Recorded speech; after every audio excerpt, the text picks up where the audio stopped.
So my name is Emmanuel Tarfa, and I'll be privileged to be sharing with you on the subject of critical thinking, problem solving, critical thinking, analytical thinking, and problem solving.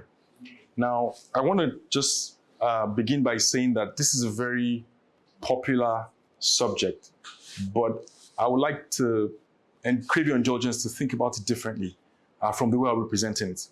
It's one of the skill sets, critical thinking is one of the skill sets that is being taunted around the place as a very important skill set. It's discussed everywhere.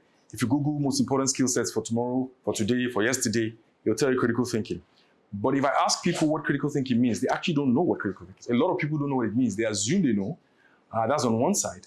On the second side, critical thinking is actually very difficult to define, because if you check the definitions, you read it and you won't understand what is said. Or they'll give you what I call partial or half, a slice of the meat pie or a slice of the pie definition. So they just give you one side of it. But one of the things I want to help you is to leave you with an unforgettable definition of what critical thinking is. And we'll roll right into it. So a bit about myself. I had to write this because I wanted to sort of specify on what authority do I have to say the things I say. You're going to hear things that are a bit radical.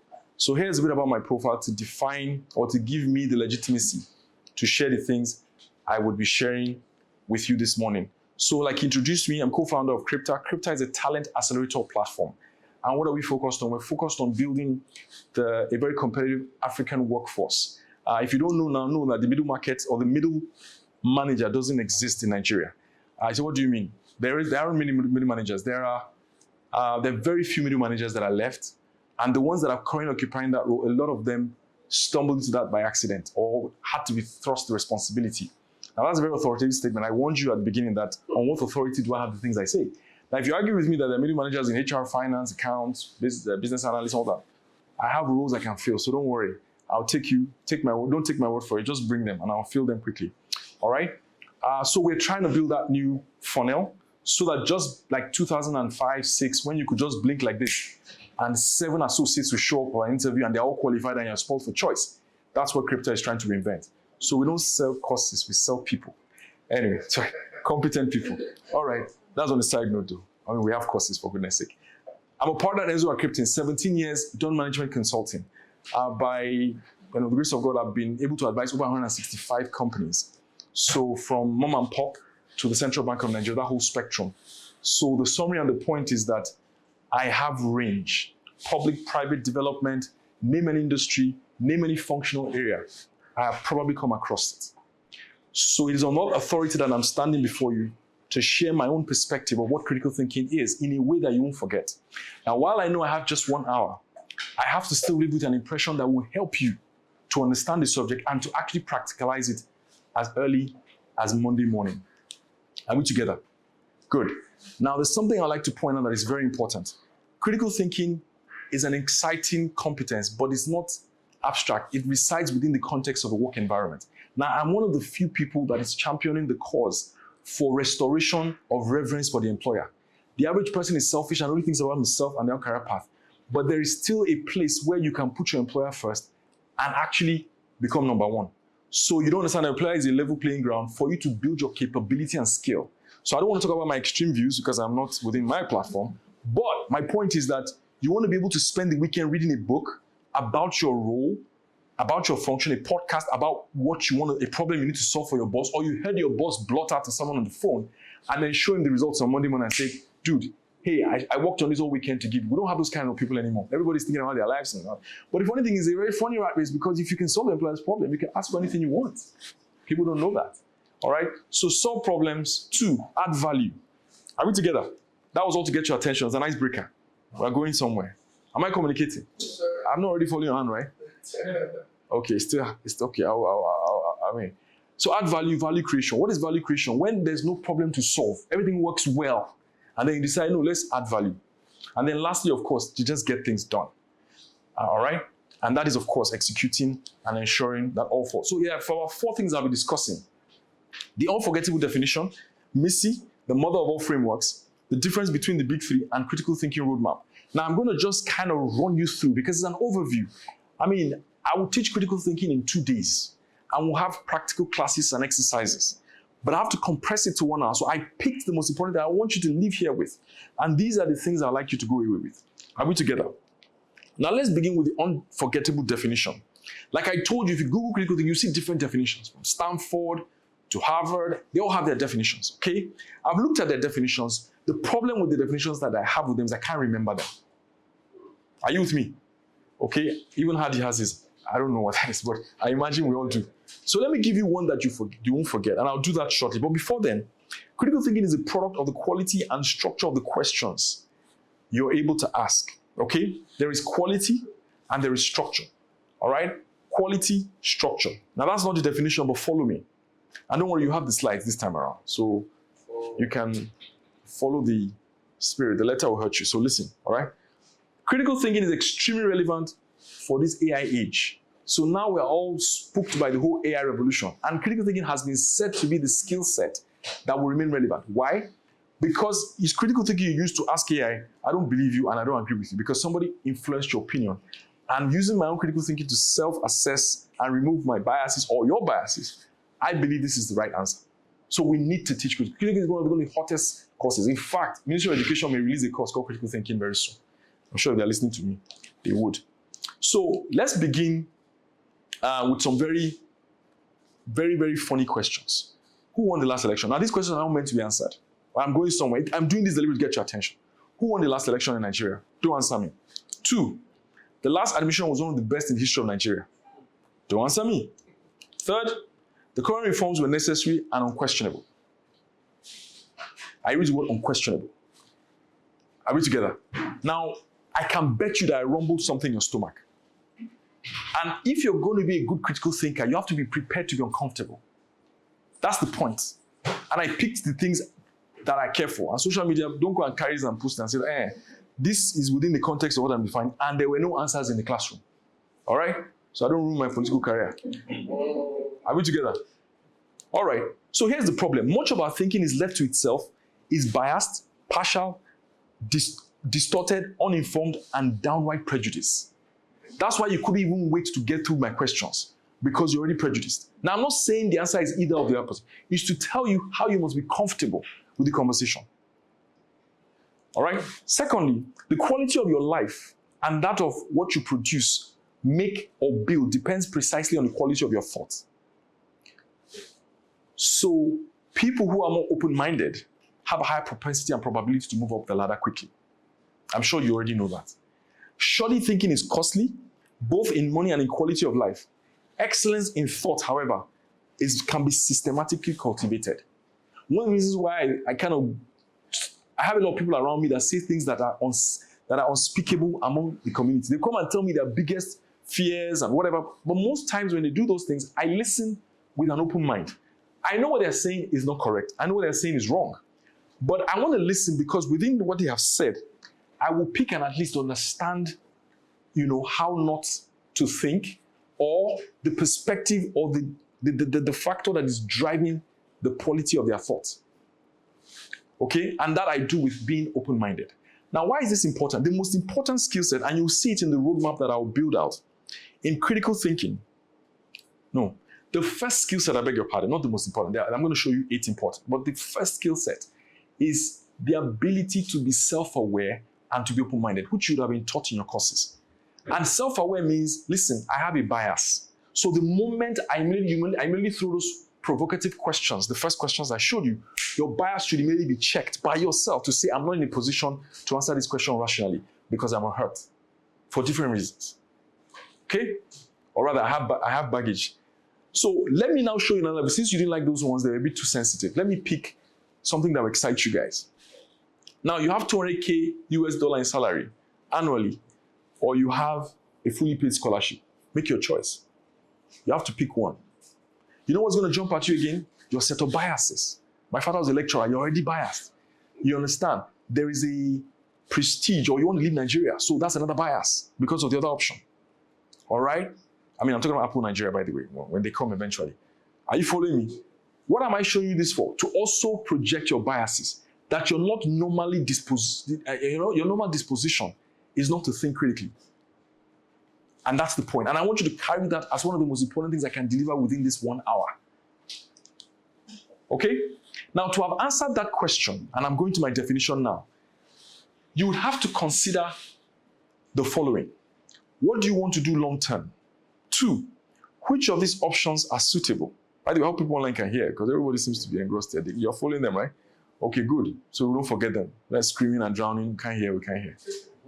Which can I postpone? Are you seeing that? The 4th one is, what is the impact of each of the options on my loved one, on my loved ones, on my dependents, on the people that sent me to school and they're waiting to receive their return on investment, and so on and so forth.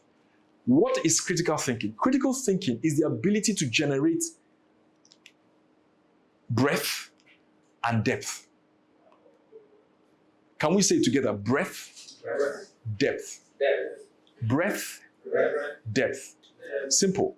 So when you now hear other definitions, you will hear things like self-check, compare, advantages, disadvantages. They're all embedded in, and you will see it in the components of critical thinking. But I use length and breadth because I don't want you to forget the definition. I'm not here to impress you. All right? I want to impress Elon Musk. So don't worry. No due respect, by the way. So I'm saying that I have to give you what you take away and you would understand. Not to come and confuse you and feel like a prof. That you can't pass this course. Are we together? So, breadth. Now, I have 4 options there. Guess what? Critical thinking can take you to 8, 9, 10. That's why it is always done within the context of a group of smart people. So when you hear someone say, assemble smart people in the office, they are saying that they're bringing people who will bring perspectives that will generate up to 20. I just gave you 4. So if you want to know what I've been doing for 17 years, I've been generating options for people. So when I sit down with you, you only have 3, I'll take it to 10. All right, 10 million naira later. Or before. Okay, 20 actually. Are we together? We've rebased now with the GDP rebasing. Anyway, now there's now depth. You take each point and you go further down, answering and checking against and comparing. Now, one of the things I have to do, which I said is the difference between the big 3, is critical, analytical, and strategic thinking. There's problem solving on the other side, and I'll give you one method popularly developed by my McKinsey, and I have to give it to them. Called the issue tree. Well, I don't know if they invented issue tree analysis, but it's now common knowledge in consulting that everybody's using. All right, and of course in the world. So, breadth, depth on a particular issue, problem, or subject. So critical thinking is the ability to generate an exhaustive potential list. List is in capital letter. Now follow me. Of the most relevant and possible assumptions or options to explaining or solving a given problem. Now, I know the issue of comprehension in our society. Comprehension is one of our biggest challenges. I tell people, they ask me one of the most important skill sets. I've done consulting for 17 years. And with all due respect, I know, and I'm giving you other notes. They're not part of my curriculum, but take that home, all right? And I've told you the breadth from Yabasira to Central Bank, okay? I don't want to mention other things for confidential reasons. And client confidentiality and all that. But honestly, I've been helped. And I want to share that knowledge with you and cut your learning curve. Your library is too populated. 2 books, comprehension, math. You say, what do you mean? Comprehension is the beginning of everything. Most times, bosses and senior people and executives ramble. They just throw points. In no particular order structure, your ability to comprehend and interpret what they're saying is the beginning. Now, why am I saying that? I want you to kindly pay attention to what I'm saying. I tell you get this slide. So kind of listen so you follow me. And I made the important definition. I said an exhaustive list is exhaustive, meaning you push the thinking that no other possible option is there. The second point is that success is measured by the length and the quality or variety of ideas on the list. Length is important because if you don't think about other things, they will not work. How do I know? If you think about an airplane, a 747, it has 5 million parts. 5 million parts. And most times in an airplane, no part is for addition, except the redundancies that they've added. So they have a lot of wires. And those wires are there as redundant, as I was told. Among other reasons, in case pilots say, okay, you're wrong. But let me qualify it. But there are redundancies, meaning that this one check, because at 40,000 feet, you can't rely on one wire now. And they keep that plane up and happens to be the safest form of transportation. Meanwhile, you that you're head of admin, the battery for the remote control has gone off and we don't know how far. Like we came for a major train and then the remote control of the TV is not working because you don't have a checklist. that can follow through. Okay?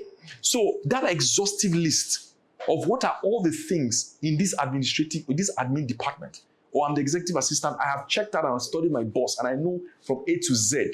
I don't want to pick that one. Let me pick HR instead. So I'm thinking I'm picking on them.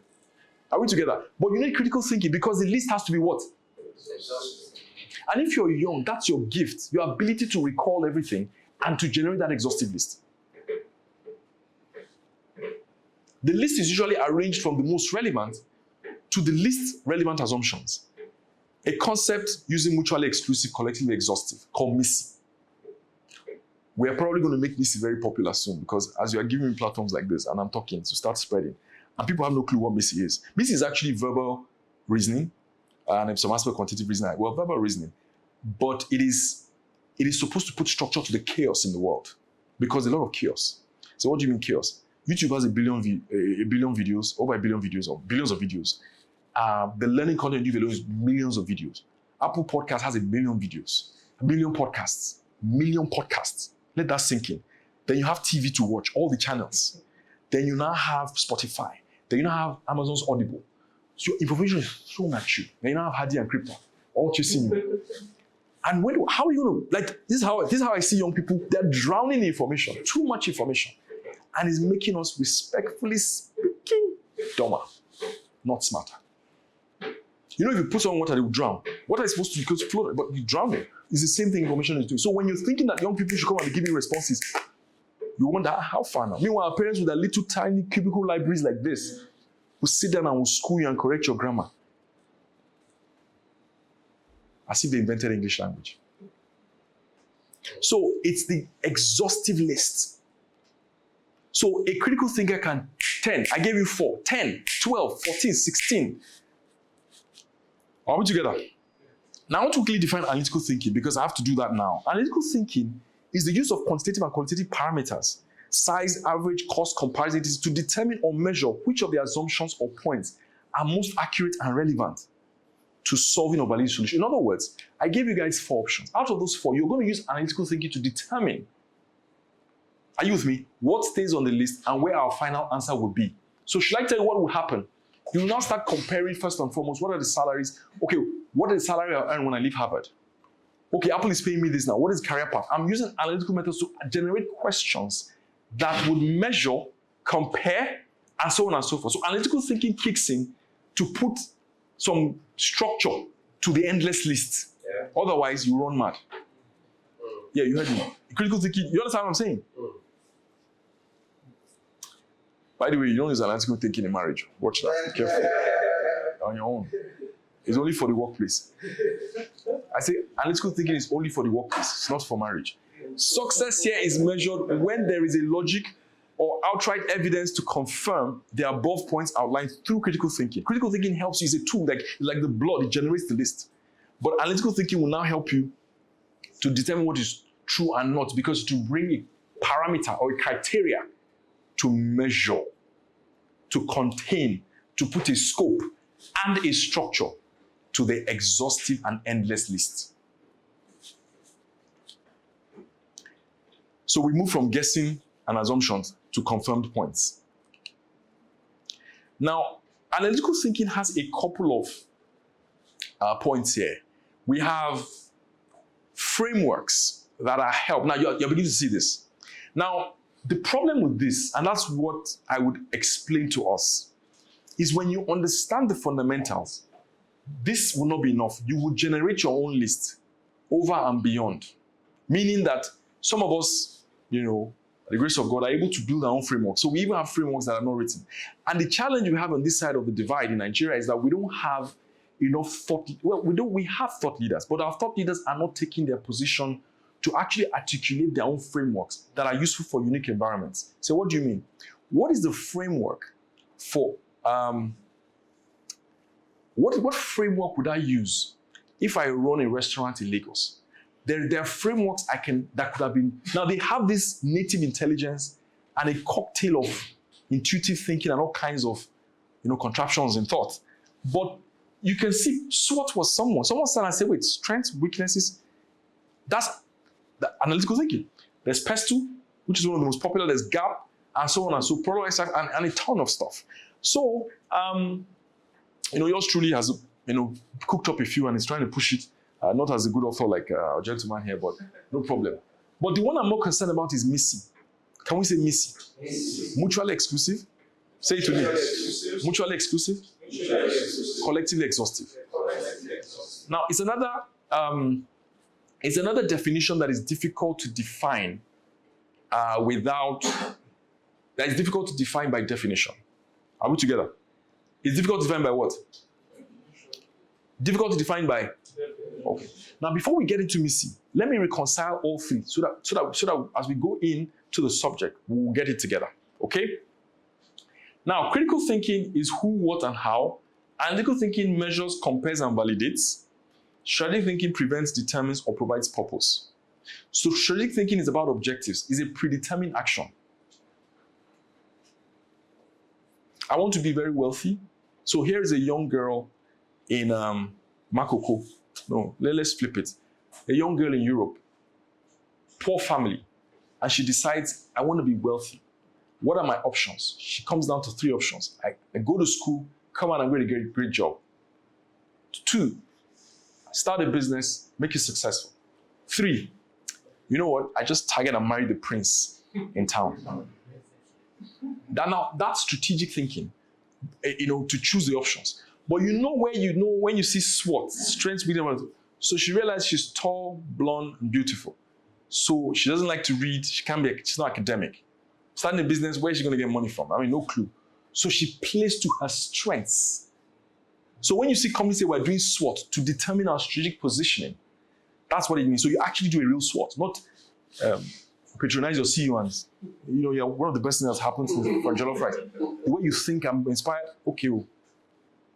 And if you're a CEO feeling good like that, you're the smartest guy in the room, good luck. One of the last people I fired the person because I said the person does not have the ability to become better, as good or better than me. So anybody that works with me must at least be as good as I am or better. That's the minimum criteria. And I'll see that, not that you're already, but you're on that path in thinking, in thoughts, and you just follow suit.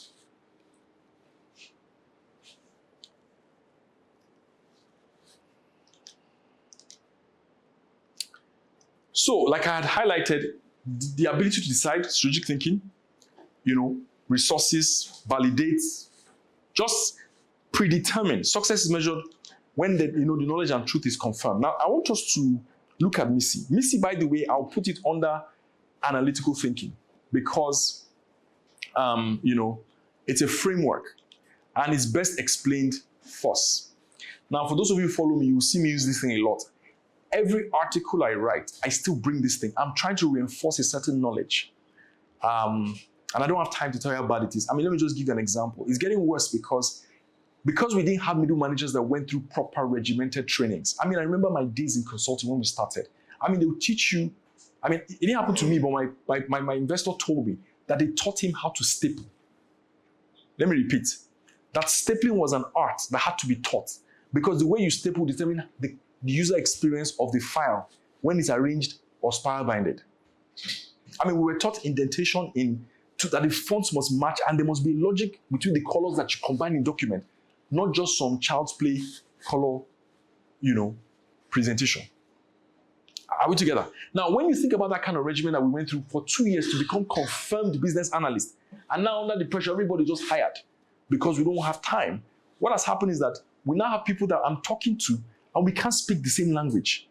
And I'm worried because I'm speaking like I'm the babbler. This guy is too abstract. I'm not abstract. I'm just telling you basic stuff. But because you don't have a similar foundation that I had. So we're now working around middle manager illiterates. And you're like, it's becoming tough. And that's why, so I want to reinforce that, listen, there are levels in the thinking. There's a highest level of abstraction, which is where the boss sits. But unfortunately, the boss sometimes begins to throw from level 3, level 4. So what do you mean level 3, level 4? From the bottom of the list, coming bottom up. And then we fail to understand. So what do you mean? I'll explain. This is how information hits you. It's not ordered, it's not organized, there's no preconceived, or there's no criteria for what has been laid out here. All you're just seeing is facts and are true. So what's the example? This business is going through a lot and we're not making money. How do we solve the problem? You know what we start hearing? We start listing things. So most times you hear things like we've been making recommendations and the consultants are the ones that have been listening to. They don't listen to us. Well, it's because you don't use Missy to present your facts in a way, well, among other reasons, to present your facts in a way that they would follow. Now, this same information I just presented to you, look at the information differently. Can you see my list? Yeah. I want you to take 30 seconds or 20 to appreciate what I just said. Now, automatically, you know where I'm going. What have I done? Created levels of abstraction. Level 1, the main goal, vision, objective, platform. Level 2, scope, category, structure, objectives. Level 3, specific initiatives or action plans. Now, I put this because we'll not have time to look at how it works or how it impacts OKRs or performance management or strategic planning. You know, it's still early in the year. A lot of you have done strategic planning. It's an area that we really love, our bread and butter. But we're admitting and showing how you should think. So that same information I projected, this is how a consultant will present it and collect 5 million naira from you. Meanwhile, you have been there. And I don't mean that disrespectfully because some of my clients may be listening. I'm just trying to explain that I want to democratize this knowledge very quickly. You know why? Because there's mass to go to. So we need to get over with the things on earth. It's taking too much time. I mean, who didn't wash the dishes? Who didn't wash the car? No, we need to think higher. Higher thoughts. And this is what it means to think higher. Level 1. So when you hear higher thoughts, even at an intellectual level, there are higher thoughts. That's why sometimes we don't understand the way our bosses behave because they operate from the realm of level 1. The big picture. What are the office requirements? That's the question. That's the problem statement. But meanwhile, what you saw on the board was table chair. I mean, how on earth is good? That's how some of us are struggling because we don't realize that the question has not been asked. And as a critical thinker, your job is to constrain and bring the party to ask the right question. So sometimes your bosses who didn't go through my own training and are now leaders, also, respectfully speaking, sometimes may not have gotten this ability to ask smart questions. And smart doesn't mean smartphone. Specific, measurable, achievable, realistic, and time-bound. So that from the beginning we define success even before we leap. Am I communicating? Sure. It's very hard. I'm constrained to one spot so that I don't give my cameraman a run for his money. Well, a tough time, I mean. Are we together? Are you learning something already? Are you disappointed? This man said he's not sure. No, man. Am I communicating? You don't need to refund the money. Don't mind me. And that's to just bring your attention in case you're sleeping off. Please, there's so much in this slide. I can spend a day on this slide. But I just need you to take point of the level 1, 2, and 3. All right. Just 1 second.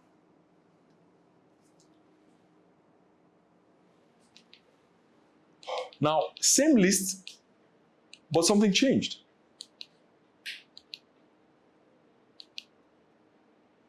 What changed? New information came in, and the level of abstraction had to be defined. Highest level of abstraction. So before, it was the things in the room, but now, well, the items in the room, but now we're talking matter.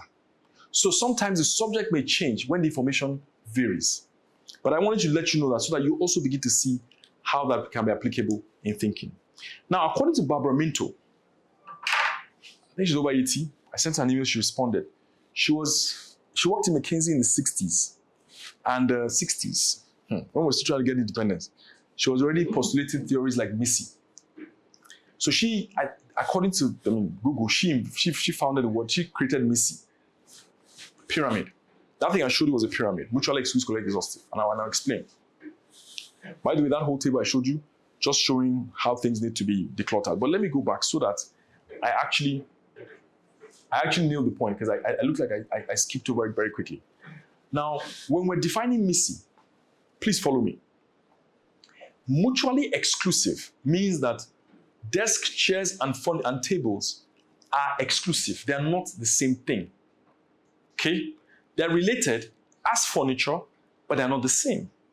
So collectively exhaustive, meaning that I do not leave anything out. Together, all of them must come together to form furniture. So if I ask you, how can we increase profits? All the points you mentioned cannot overlap. Most times we say the same thing twice.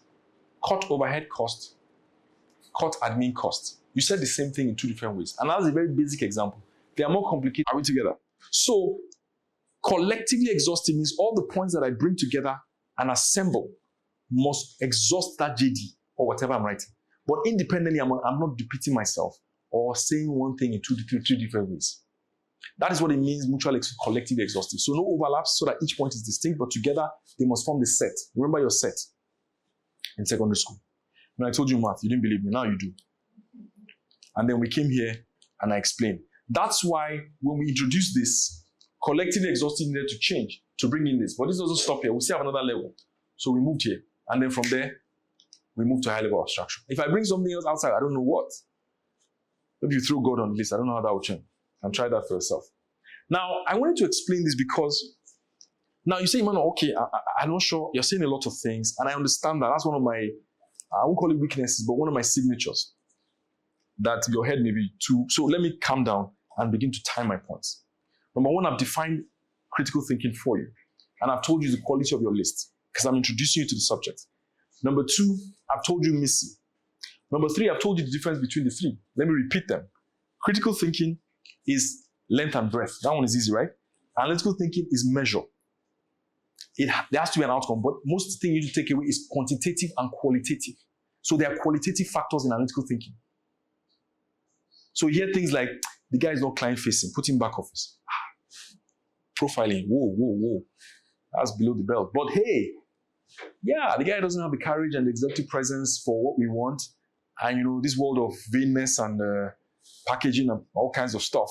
You want the guy to rep us to look the path. Are we together? Are we communicating? So there are qualitative descriptions in analytical thinking. So on a scale of 1 to 10, or no, on a scale, very satisfied, not very satisfied, disagree. That's qualitative, but it's also supposed to analyze. Critical thinking is just list, and anybody can, even your gateman can have critical thinking, but they may not have analytical thinking. Analytical thinking is more academic, math, English, and so on. But critical is what everybody requires. It's in our innate instincts as humans. It is the gift that comes with having a brain, ideally. It's just that we come with a lot of biases that distort it. So, there is deductive, chronological, structural, and comparative. Now, this was designed by Barbara Minto or written by Barbara Minto in the context of writing, but I use it to teach logic, which is part of analytical thinking or critical thinking. Because if I leave you with the definition of the endless list in critical thinking and all the other fancy definitions, which you will see, and the components of the course, because critical thinking is a composition of 8 things that we carefully over 17 years figured out these are the 8. Okay? And this is the first place where we're disclosing in public. Anyway, I told you we're creating our own frameworks. It's not only Michael Potter now. Some of us also want to help to explain some of our wicked problems that we can't seem to figure out. So what do you mean? Why do the election cycles go? Like, someone needs to sit down and step back and ask important questions and come up with a real model that works. Anyway, deductive, chronological, structural. Now, these are not all. There may be more. And I look forward to the people that will join our exclusive club. So what do you mean exclusive? So some of us are promoting intellectual prowess. We want to also make intellectualism fanciful. We're a bit of too much of a creative society. And it's fine, but it's too skewed. So it's not everything that must be creative and must be colorful. We also need places where we can build bridges and keep planes in the air, and which we already do well. But we need math, engineering, and we need ability to really, really think deeply. We need to look at macroeconomic problems like inflation, economic growth across sectors, and be able to postulate. We need to have sociologists that can tell you whether it's better to site your factory in Aja or in Ijuelegba, because they understand the sociology of those places. Am I communicating? Good. Deductive reasoning. APC governors have a track record of excellent governance and get re-elected. Don't worry about I'm just presenting my case. Okay? I picked the wrong one. Ambode is an APC governor. Ambode will be re-elected. Now, I picked very random. It's just to get your attention. Don't worry, please. Can we bring back your mind? But what am I trying to do here? I'm teaching you 2 things. Number 1, the power of narratives. If your logic is clear, you can determine the outcome. That's the power the media understands. So, I have a major premise. I told you that APC governors have a track record of excellent what? Governance and get re-elected. I gave you the minor premise. Ambode is a what? APC governor. I gave you the conclusion. This guy will be re-elected. Now, what is the relevance of this analysis like this? First and foremost, It could have been a Chinese company paying me to answer that question, whether they should invest another $10 million in a project because they are waiting for elections. So I'm telling you, there's application for this first at a basic level. So when you hear things like pestle, and these are not abstract stuff. These are stuff that we collect money for to decide and help you because I want to invest $10 million. Will this guy come back? So I now came back with now this is the summary on one page for the exec in China. But the document is 100 pages. How? I first looked at all the governors. I analyzed all of them. I used some quantitative tools to look at their performance across industries. I now looked at the demography and the dynamics. I went to the respective states and I profiled. And then came back and said, I looked at their caucus, I listened to the minutes of the meetings, I followed everything, I listened to all the Shion Akibolo interviews of all their people, and then I compared them, and I came back, you know what, this is my conclusion. This is rigor. That is the level of depth that is going in the workplace now. If you're young and listening, this is it, guys. That's why it's all shallow stuff. We need depth. Fortunately, you still have to do more hard work. Yes, AI will help us, but you still have to go far. That's why I told you length and depth, or breadth and depth. So I just gave you an example of how I would have arrived at such a conclusion. And then based on that, I said, go ahead and invest the $10 million. What if I had it wrongly and I said, don't invest? Or I don't give them enough reasons to invest and they don't invest? These are the things that affect the quality of our life, like I defined in the beginning. Are you following me? That is deductive reasoning. It's a very popular one. There's one that we all know. All men are mortal. Socrates is mortal. Conclusion. Socrates is mortal. No, all men are mortal. Socrates is mortal. No, all men are mortal. Socrates is a man. Conclusion. Socrates is mortal and will die. And is dead. Major premise, minor premise, what? Conclusion. I mean, I can spend a whole day here too. It's good for debates. It's good for proposal writing. And it's good for decision making when you have to present a case, business cases. Chronological, very simple. It's a sequence and a flow, but it's deep. Kindergarten, primary, secondary, tertiary. 1 o'clock to, you can see that, right? It just shows sequence of how things should happen. Preparing for a major event, sometimes there are chronological things to think about. Structural. Local government, state government, federal government. Structural is components of a whole. Components that are related and together complete the whole, complement the whole, support the whole. Structural. And it's organograms, job descriptions. I'm telling you the applications of how this thinking could be applied. Strategy. What are the components of our marketing strategy? We have digital. We have, and that is at the highest of abstraction. We have offline, those two categories. And under digital, you have social, and you have other non-social. Offline, you have the traditional, the activations, and so on and so forth. And then somewhere in the mix of that, you locate sales. Are we seeing how everything is coming together? Are you following me? Are you learning something? Comparatively. Comparatively is a bit tricky.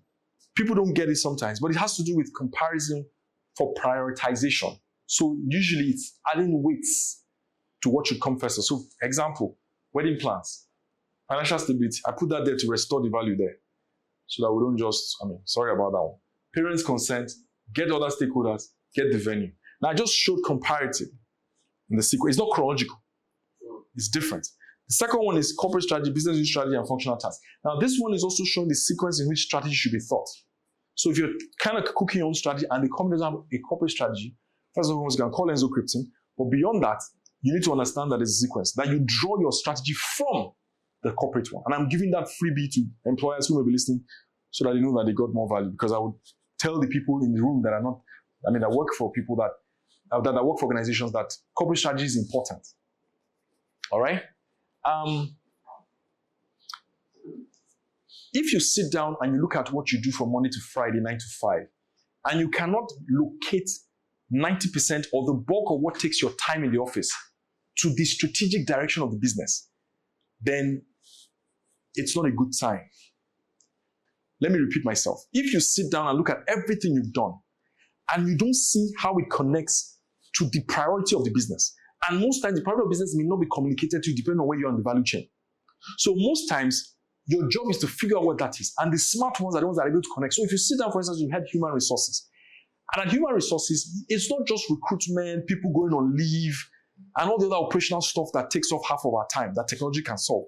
It is actually sitting down to understand that what are the priorities of the business. And even if your CEO may not be able to articulate, or your exec may not be able to articulate it carefully, you have to be able to decipher and say, the priority is to raise funding, to grow users, to get traction. Or to grow users and traction, same thing. You see, overlap, missing. But let's say more traction and what?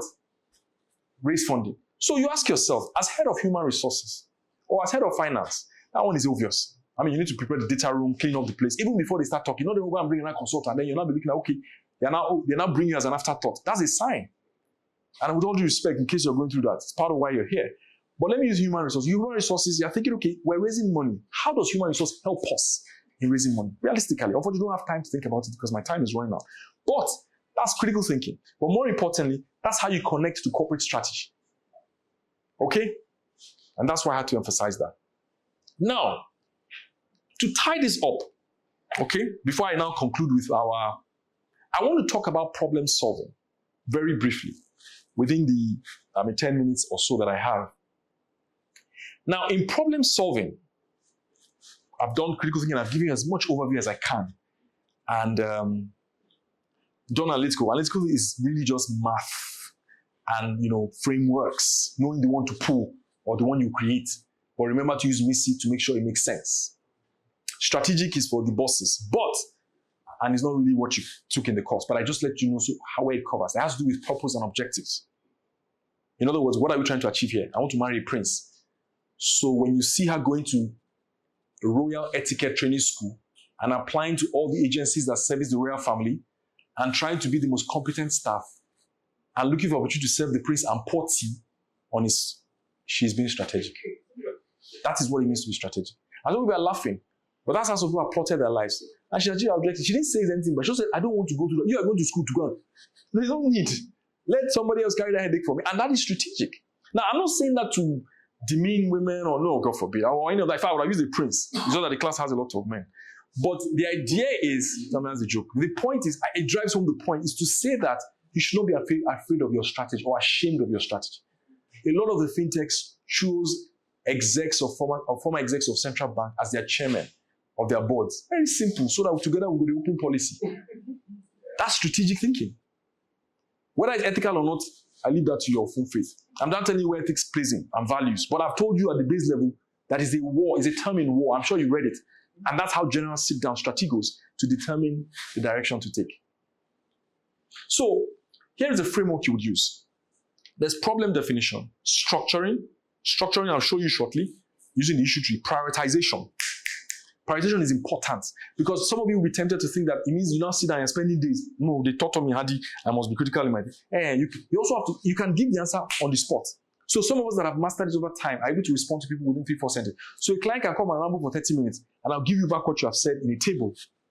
And they're like, boom, I never saw it that way. So then we have the issue tree analysis or issue analysis. When you're analyzing this issue, you're synthesizing the issue, also synthesizing the facts because there's a lot of information to deal with. And then lastly, you're making recommendations or conclusions. This is the general framework recommended for this purpose. Now, problem definition, it's a lot. The most important thing I've told you that it has to be smart, specific, measurable, achievable, realistic, and time-bound. That's problem definition. And I like to dwell on that a little to say you have a huge responsibility in understanding context and defining what success is even before you venture. My worry, though, is like I said, most execs haven't been taught critical thinking, so they don't know how to provide enough context. And we can burn a lot of money and run around in it. Meanwhile, you should sit down and say, this is what I want.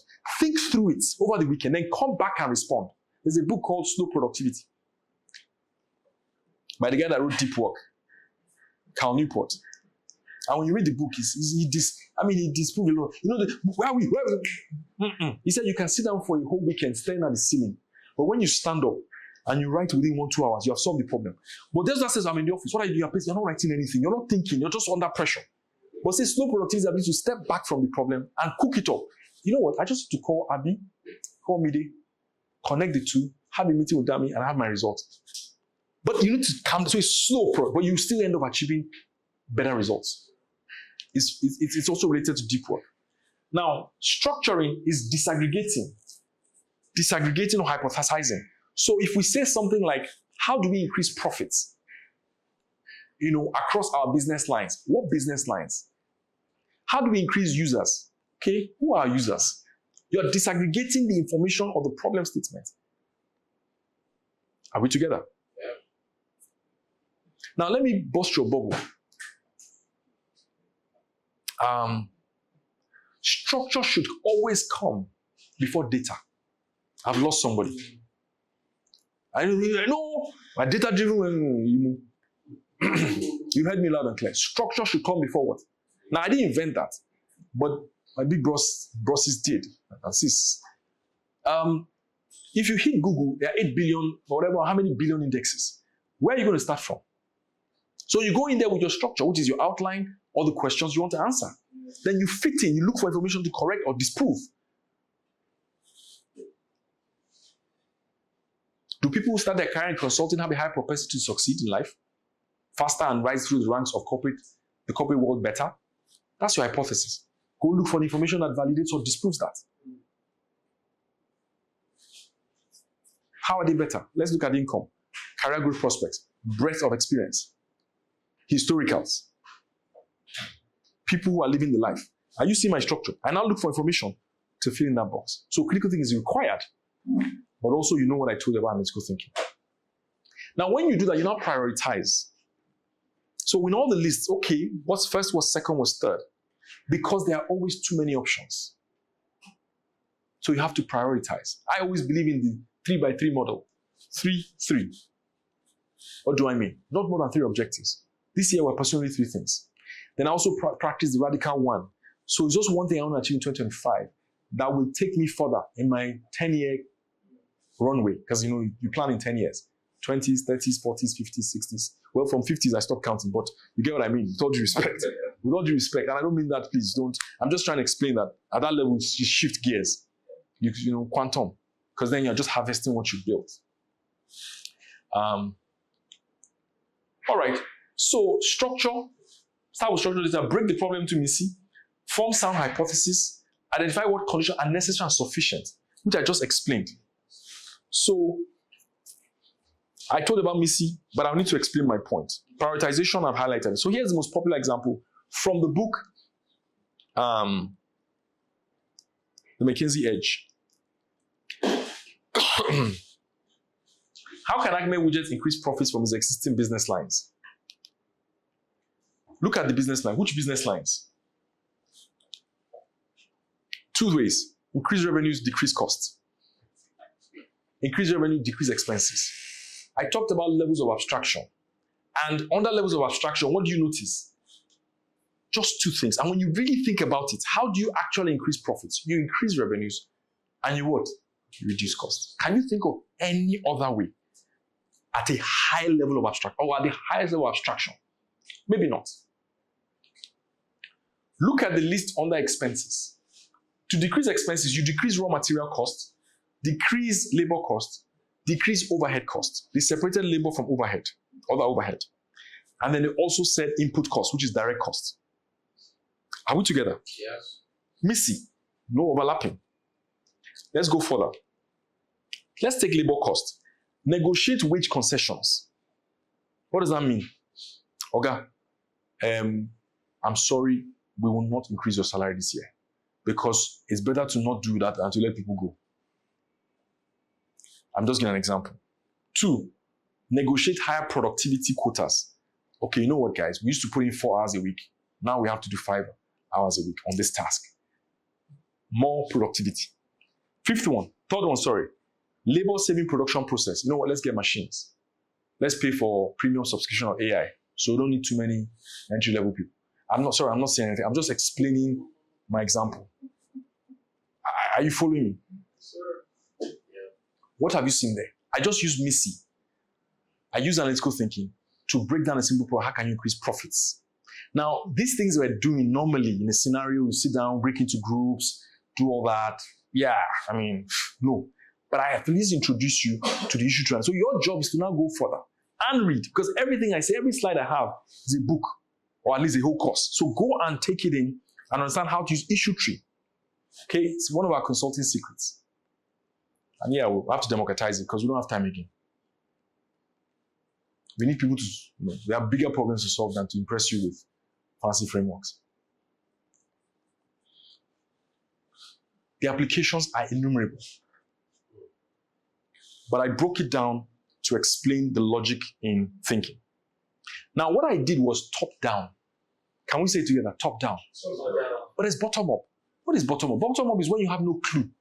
And you start to throw the points, table, chair, scanner, that thing I showed you. Then you now begin to look for patterns that bring them together. And when you see the patterns, you put them in the groups. Then you now begin to give them subjects, analysis, and definitions. At that point, you establish your level of abstraction, then you present your facts. So if you move into a new role, a new industry, a new company, and you're trying to figure out just that, you begin from what I call bottom up. You're gathering stuff to assemble and present the highest level of abstraction. So I use bottom up when I have no clue, and I use top down when I have a clue. At least you know what that term means in the business realm. Finally, like I had highlighted, I will share with you our little secret, and that will be my last slide. Then I'll take questions and answers. And I hope you learned something. I hope it was useful. Yes. I didn't waste your time. Okay, people at the back don't think so, but it's fine. I won't take any questions from you, by the way. So, self-awareness skills, can you see that? Issue tree analysis, questioning skills, data synthesis and reasoning, solution testing on the left. But let me follow the sequence. Self-awareness, problem issue definition of skills, which I told you, problem needs to be smart. Now, these are the, sorry, there are 10, 3, 2, 3, 2. 10, I felt somewhere, but it's repeated, but it's fine. Look at these 10 things. This is the composition of critical thinking. So, I said a lot, but I also don't want to throw you off to say that you need all of this. Say, what do you mean? Self-awareness, I talked about it and I showed you those provocative questions. So you need to, and sometimes self-awareness means you're also ignorant, knowing that you're ignorant. I don't have enough experience on this subject, so I'd rather not comment. I'm very good at those things. You call me, I'm sorry, I have no opinion. And they'll be like, no, but I don't have any opinion, I'm going to ramble. Or just talk. I do words. 2, problem definition issue tree, which I told you. What is the problem? Smart. Being able to constrain and say, what are we trying to achieve here? What is success? And put some parameters to success. 2, issue tree analysis idea structure, which I just showed you now. How do you increase profits? 4th, information gathering and researching skills, ability to find information. And finding information is not Google or AI alone. No, it's also sitting down with subject matter experts and collecting that information. Non-celebrity subject matter experts. Because celebrities, they don't have your time. Quit chasing celebrity mentors. Look for ordinary, that guy that will make you sleep when he's talking. But the guy is the number 1 in finance in Nigeria and he doesn't have a social media handle. They're all around the place.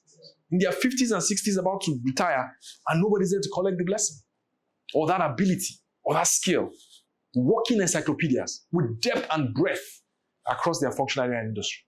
I see a lot of them, and some of them are my friends, and they're lonely and quiet. They're little, lifestyle, but we don't know them. They're not LinkedIn. I'm here to announce, they're not those, is that LinkedIn signature? I'm about to, and you and I know, everything's packaged. We all know, but we're pretending like we know. That's why, the stuff on your social media, they're like, let me build substance. Don't worry.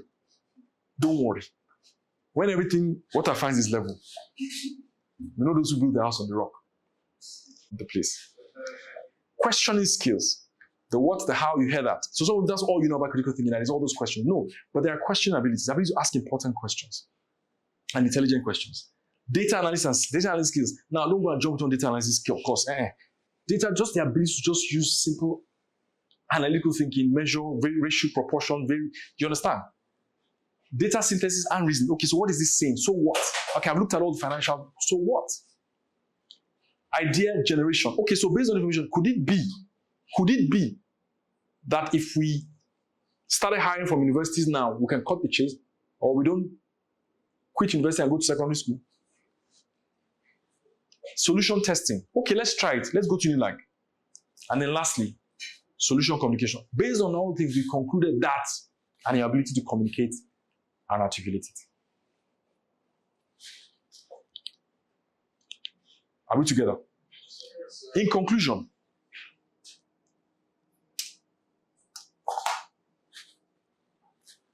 Exactly 1 hour. I will do this in 2 minutes. I have shared an overview of critical thinking, the relationship between that analytical and strategic thinking. I've given you the 10, I'll call them components, the skills that overlap over time to be good at it. Now, how do you build critical thinking and how do you perfect and master it? Well, I'll tell you 2 things. Number 1 is you need context all the time. So I generally encourage you to read the news. And I recommend 2 sources, Arise Business Global Report, and I'm calling names, and 2 BBC Global News podcasts. Now, I picked that one, and they didn't pay me to do this, but I picked these 2 sources because BBC is broad, and they have this happy pod on Saturdays because they feel probably there's too much bad news, so they have to give you something to be happy about on Saturdays. But some saying the news has a lot of bad news. Well, good luck. If you're going to rise in top of your career, you have to be ready to take in bad news. And so we're already clocking our 40s. It's an era of you have to just build capacity because it comes with the age. I'm sorry. And I'm not trying to spread bad things. No, it's just capacity. What's my point? You need breadth because when you're going to be pulling ideas, you need somewhere to go and pull it out from. So if you don't understand PESTO, political, economic, social, technical, legal, environmental, on this matter or this subject, you can't contribute critically to an issue. Do you understand? So when looking at an issue, you may be looking at an issue only from the economics. What about the social? What about the economic? What about the legal? What about the environmental? Now you've heard that supermarkets have been banned from selling nylon bags. How does that impact you guys' business? Say how? There's a relationship. But what if we go and compete? Now there's going to be a boom of special bags. So me, I'll go and build designer bags and sell premium bags. So there'll now be, you understand what I mean? Hardy shopping bag or crypto shopping bag. I don't know if you're following what I'm saying. But my point is, you need that context. Now, one of the biggest challenges I've seen, and I'm rounding up, this is my gift to you, is that because we're drowning in this information, we're overwhelmed with too much information. And the way I tell you have to keep your sources few. And I'm very ruthless with that. I mean, I have a very religious regimen on YouTube, Apple Podcasts, I use Apple, and then those are my 2 core, and then I have Audible, where my books are labeled. And I pick books that are relevant for the dispensation and the season I'm in, not just books that make me feel good or because I saw my mentor carry it, or I'm trying to impress my colleagues. So I'm not going to read books about the history of Russia. No. Do you understand? The fake life has now even gotten to intellectual level where we're now choosing to do things to impress people when we're just being causing detrimental stuff to ourselves. So in other words, like I told you, you want to go in Monday morning and say, I spent the whole weekend understanding business process redesign because I heard our MD complain that we have a problem with this aspect. It's another level of success. Take it from me. Where you are sleeping and thinking about your business and your employer over the weekend so that on Monday you show up with results. I know it's not a popular opinion because I'm taking on a very hard multiple streaming company. Good luck, man. Put your eggs in one basket, show up 1 hour, they pay you $1 million. It's substance. But it may take a while. And this era of jumping in, you can't have depth. And like I tell you, water will find its level. And it has started because AI has showed up. So a lot of roles, let's clear. If you don't have substance, let's clear road. I mean, I was privileged to facilitate a session on AI, US consulate or / US government and some African states represented. And one of the things I told them that we're the last generation that will actually write the policy as humans of what AI will be. Because even the people or the analysts that will be told to write the policy may still use AI to write it. So we're the last set. But if you understand critical thinking and you have that foundation, then you are able to approve or disprove what AI will throw at you, having considered all those components. Thank you for listening.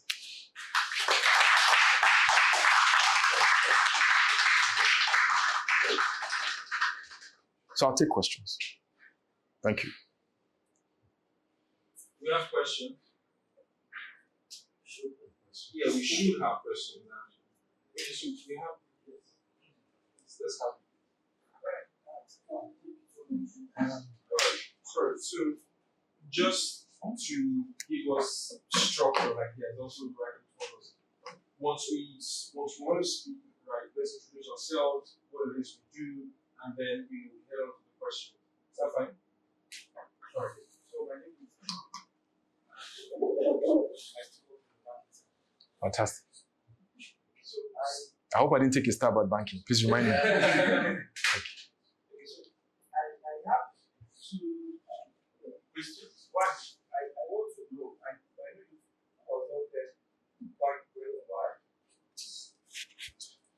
I want to know, in your consulting life, which of them has actually gone bad? Which of my? Consulting life Yes. and the companies that you consulted, Yes. which of them have gone south? Have gone south. South, yeah. I want to know the experience and how were you able to remedy the situation? Okay. All of them didn't go well. Some actually have gone bad, right? Okay. So I want to know maybe one, and how you remedy it. Then two, on deductive logic, reasoning. Yeah. Let me take the questions. Go ahead. It can fail. Okay. For example, the logic that we used. Yeah. APC governors that perform well get re-elected. Ambode, the APC governor. That means Ambode will be re-elected. It can fail. In a situation where it fails, what do I do? All right. Thank you. Thank you very much. So should I answer that or should I take all the questions? Okay, let me answer that. So the first one is, you talked about advisory work we've done where things have gone south.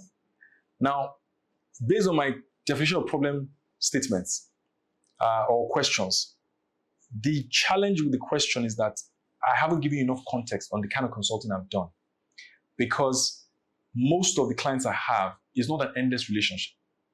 And then there are now cases where, so first and foremost, mentally speaking, and let me answer you, there are generally a couple of things, but I know of two. There may be more, exhaustive list, but there are two very important things that determine whether a business succeeds or not.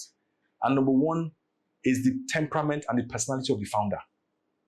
You know, it has become more important to put that forward.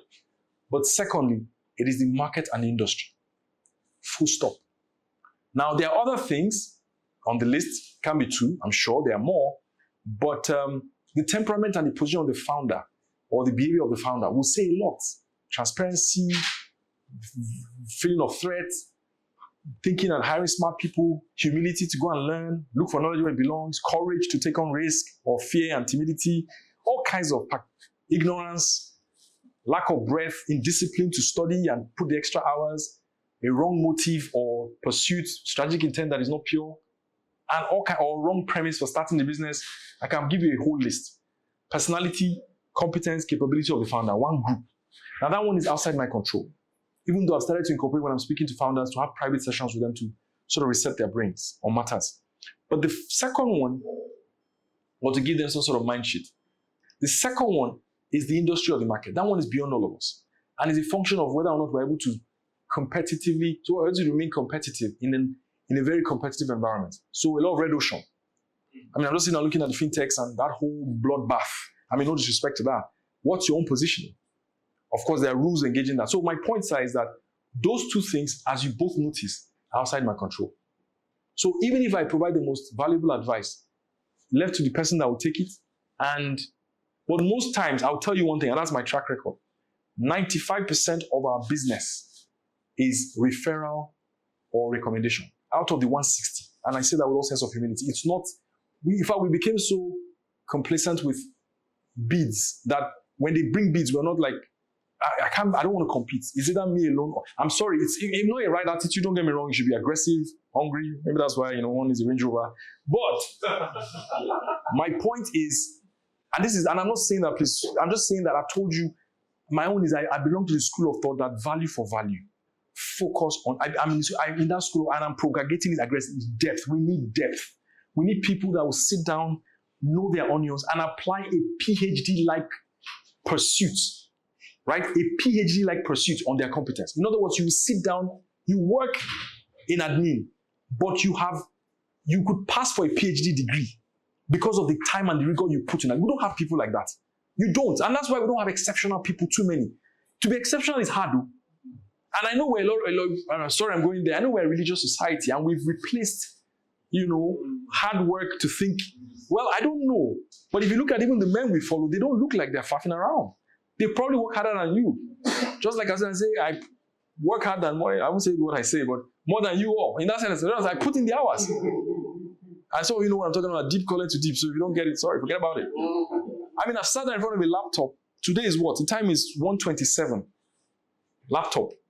The next time until I finished the work, 1:27 Sunday afternoon, staring at the laptop, fixing a problem. Yes, I've done that 24 hours. So no, forgive my choice of words. Bloody analysts will tell me that they don't understand. No, I've done it.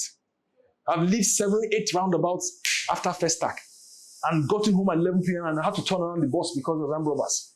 Did all that. Left the office at 9 p.m. because there's no point sitting in traffic. Or left and took bike from 6, 7 roundabouts after first stack to get to Ikoyi so that you'd be in time for 8 a.m. when there was no emergency meeting. Do you understand? So we paid our dues. My point is, I digressed, but I put that in as a bonus, that it's subjective. And most of the reasons why they offer is outside my control. But the ones that have taken my recommendations, they are still in business today. Advice may sound cheap, but we over time have learned how to differentiate what comes from depth of experience and what comes from it. That's why we now want to focus on the biggest problem, which is talent. Because we realize that the problem is not the strategy, it's who will get it done. When especially you don't have people that are thinking as deep as I'm saying. It may look like a little whatever, but you'll be fine. You just need to pay a little price, typically 1 to 2 years. Literally, just shut down for 2 years. And when you wake up, you make your choices in life. I kid you not. Sounds like magic, but that's what it is. PhD-like pursuit. I'm in front desk, and I'm treating front desk as though I'm doing a PhD. But the problem is you get distracted. You leave down, go and look for something else that is not lost. Running around looking for, and meanwhile, the one in front of you, you can literally stand. The guy on top is CEO level. What is he doing? What does he know? He's in his 30s, I'm in my late 20s. What's the difference? Why can't I put in the work? It's not vigilo. It's more than vigil. Yes. What's next? Yes, sir. The power of narrative. What I didn't emphasize is that in this era, listen to this, where there's so much thought leadership, where one average Joe will wake up and say they're doing a master class. You know where this guy came from. And he says he's doing on Facebook and he expects me to attend. Or she's doing them. Everybody's a teacher. All right? When all of us should not be in a hurry to be teachers. You know where that came from. But here's the point. Here's the point. The people that own the logic are the ones that determine who is being followed. So what do you mean? Who told you that this is the appearance I need to put to dignity? Why couldn't I have worn the traditional Egba man's attire? It's logic. But when you don't look like this, they won't take you seriously. If you see your pilot walking with Buba and Kinigo, would you be comfortable? So what is the problem? Logic. So my point is that I only showed you the logic. You can go and put in your own facts. All right, by the way, that slide was created even before he was elected. Before the issue happened. But that is I left it there and it's fine.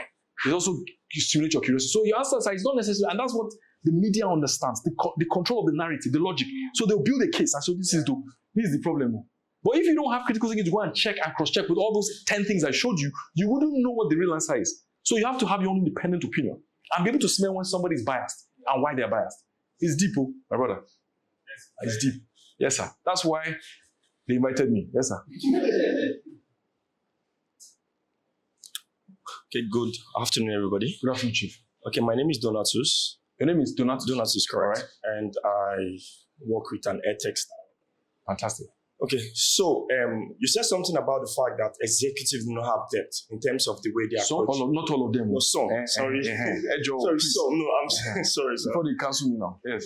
Some do not know how to approach problem solving in terms of the way they think. Yes. Now, based on what you've said so far, sir, you said something about critical thinking that has to do with length and breadth. So if you have to approach a problem, for example, in order sequentially now, does it have to be like the critical thinking first, which is looking at it in terms of length, and then the breadth, like trying to expand and know the options you have, and then approaching both horizontally and vertically, which is length and breadth, and then applying analytical thinking now using data.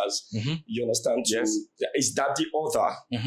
More like a way it should go. Okay, I'm listening. That's my first question. Yes. And number 2 question is, you said something about if you really want to, you gave the 10 components on how we should become good in critical thinking. Yeah. All of this, you said we should study, like go for like 2 years and come up and begin to know what to do and all of that. So do you have referral, like in terms of materials or places we can go to if you want to take that journey? All right.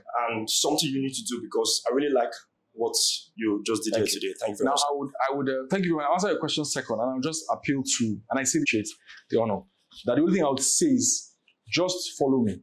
find me everywhere online and follow me. And stick around for some time. We'll meet in front. Follow me as I follow. So, that's what I'll tell you. That's my simple answer. Because there's still more. And now that I've grown, I'm coming out small. But I feel that my substance has reached this. I can now start to come out small.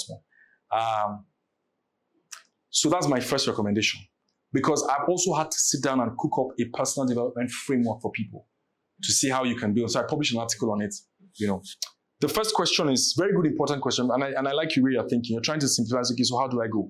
Well, the most important part is being able to define what needs to be done.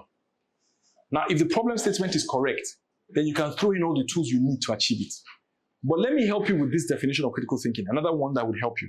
Can you think about a coin or a cube? How many of you know a Rubik? Is it called Rubik? Do you know that what Rubik is, right? Now, a Rubik has about how many sides? Which is a perfect cube. How many sides? 6. Is it 6 for a perfect cube? Okay, it's true, because of 1 to 6. So a cube has what? 6 sides, isn't it? So critical thinking is your ability to know that this matter has 6 sides. So when a hit throws at you say, this thing has 6 sides. Let me give you an example. I use this very raw example that you won't forget, and I'm sorry it's a bit whatever. You see me coming out of a hotel in Ibadan on Saturday morning at about 7 a.m. And there's a girl whose hair is rough sitting next to me. Like her hair is rough like this. And you just pass. And you're like, what on earth is managing Ibadan? I don't live in Ibadan. At 6 a.m. And this person sitting next to him is, so the first thing that comes to your mind, I know what it is. That is it. But let me tell you, what if there are 5 other things? So your ability to know that there are 5 things. Okay, maybe, but you know the real truth? It was the receptionist that said I should drop her at the junction. And even I wouldn't do, but you understand what I mean? Are you following me? That I should drop her at the junction. So that was it. I had actually gone there to visit a friend who was bereaved of something. I mean, and that's where they lodged. Are you following what I'm saying? And then from there, we're heading to... Do you understand? Now, what am I saying? 6 sides. But it doesn't stop there. Each side now has small. That's why it's hard. Because, think about Nigeria's problems. How are you going to solve our macroeconomic problem? It's a complicated maze of different moving parts across pestle. Do you understand? And then that's why we have to teach people to think critically, because so that all options are on the table. But we use prioritization to pick the sequence and order and the logic to which we should, whether it's chronological, structure, comparative. Are you following me on how to address the matter? That's why I'm trying, and I'm not trying to justify hard, but I told you 1 hour is tough, and it's not anybody's fault. It's because you don't have the time to sit down and listen to it. If they told you sit here for 1 hour, you would say no. So they didn't bother doing it, which is another problem. We're not waiting to, and that's a joke too, but you get my point. So to answer your question, yes, and I use the rubric as a second level definition. Think about the 6 sides, and then within each side, there are boxes. So your ability to determine that the list has been exhausted with the quality of people in the room, or the quality of your sources, or the time and investment you make in research will show how far you can think. And sometimes it's not that hard. Some of us respectively don't spend more than a minute to comprehend and reflect back to the client. And God has helped us that we're able to do that. But it took time. And I couldn't have done that from jumping career, jumping up. I've done this thing for 17 years. One thing, one focus. I didn't do real estate, anything, nothing. And now, boom, I've arrived. We are low in the volume of books. And I'm dishing out. Then I come. Yes. Another question. I hope I helped you. We also have a question online. Okay, please, let them come in. So let me just read it out. And problem solving on our jobs, particularly where you're not given the opportunity to leverage these skills. It depends on where you work with. Now, there are 2 sides to that story. Critical thinking. Number 1, that information will do respect to the person that asked the question. When I hear things like, you're not given the opportunity, I honestly think 2 things. Where the world is now, I don't know any employer in his right senses, except you work for portfolio businessmen who are in business for different, maybe like they're contractors, and they just go and sit in a Lausa. And you know, they don't really care about you, not end of month, we pay them, or even can't hand down the cash to you. There are people like that that run those kind of portfolio companies. They have no business attachment. You know, this one has no sincerity or purpose, no vision, no mission. Run away from such places. Okay? There's really nothing to learn. But where everybody is desperate for solutions, I find it very difficult, respectfully, to think that your employer will not take any recommendation and move the fleet forward. I doubt, because employers are my friends. Okay? So, in fact, one of my weaknesses is that because I'm so used to working with decision makers, when I sit down with middle managers, I get lost. Like, I don't know how to behave among middle managers. Like, what are you, like, please, can I see your guy, beg? You're stressing me. You don't understand what I'm saying. That's a joke. But back to the point. They would allow you. Maybe what you haven't done is the framework like that I've showed you today of how to take them through the logic. In fact, let me give you a secret. You see that pyramid I built? Furniture? I'm sorry, what is in the room? That's how to communicate. So when they say, we're planning for an event, the biggest event in the company, I'm head of marketing, just show them that table. 2025, whatever activation program. There are 4 components, 1, 2, 3. Under this, then you keep spreading. I want to create it, I want to call it the Q business plan. I'm going to publish the article. How to write a business plan with that table. Because nobody reads anymore. That's another danger. Nobody reads. It's bad. So we're now in a dilemma. So now as a consultant, I'm trying to insert words in documents to check if the client reads. Password 0, this to check that you got to this point. This to check that, okay, you didn't read. They can spot 5, they read it. But most times nobody. But guess what? To be a great critical thinker, you also have to be a reader. Because reading uses a lot of deductive, it builds cases. So it stretches your mind and elongates it. So my answer to that person is that no, try this framework. And if not, let's see online. Hopefully I respond.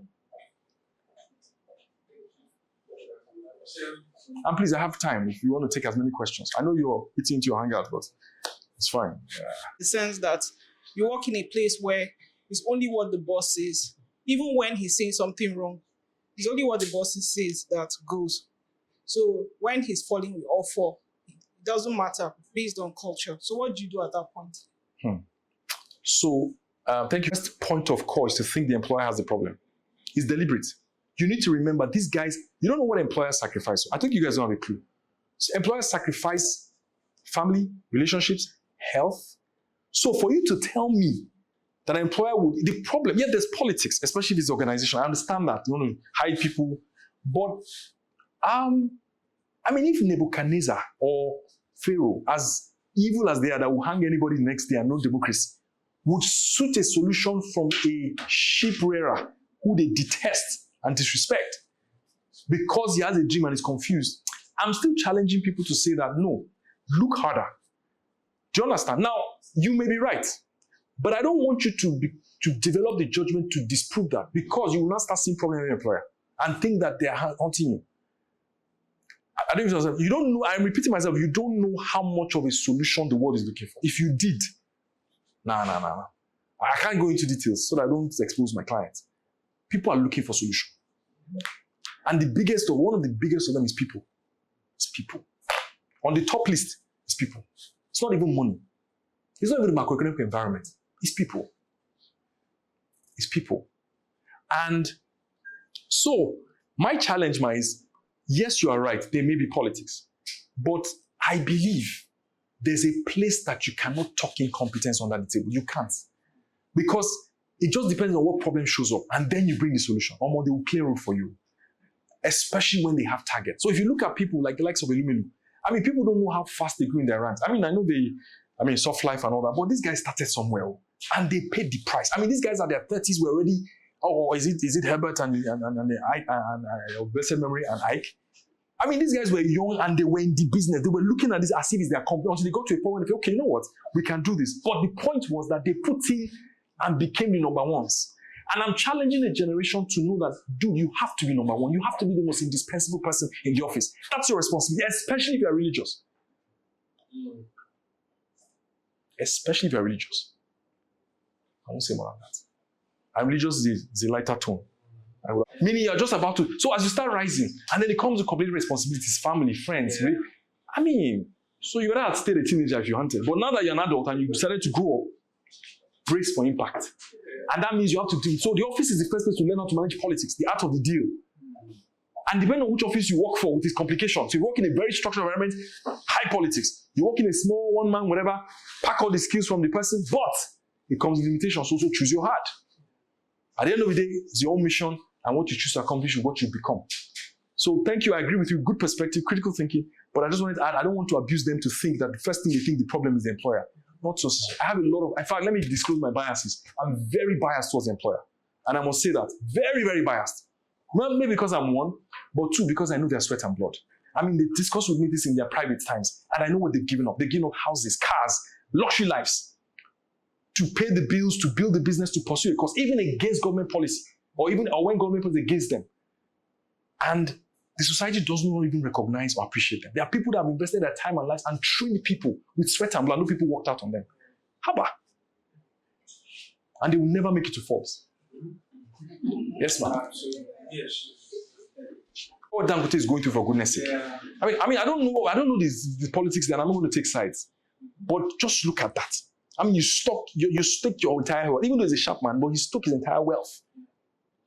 I don't know. Okay. Good afternoon, everyone. My name is Sotom Nicole Hosford. So my question name is? Sotom. So my question is, you can't hear me? Oh, my name is. Yeah. Well, Can you ask hear her me? name again. I can hear you now. Okay. My name is Sotom Nicole Hosford, and my question. Can you hear me? Yes. Okay. They You can't repeat hear the me. question. Okay. All right. Let's go. My name is Sotom Nicole Hosford. Okay, so my question is, if you are in an organization, right, and you get in there, there's no structure, and you said, structure is better than, more important than data. You get in there, there's no structure. And yes, I know you have a bias for employers, but I have seen employers that, this is not an attack on employers, but I've seen employers that are very busy doing other things and not focusing on the most important thing, which is to create the structure so that every other thing can flow. So now there's an issue where people are leaving the company, and now we're not coming back to the same issue of structure, because now the employer is asking, okay, I can see a lot of people are leaving.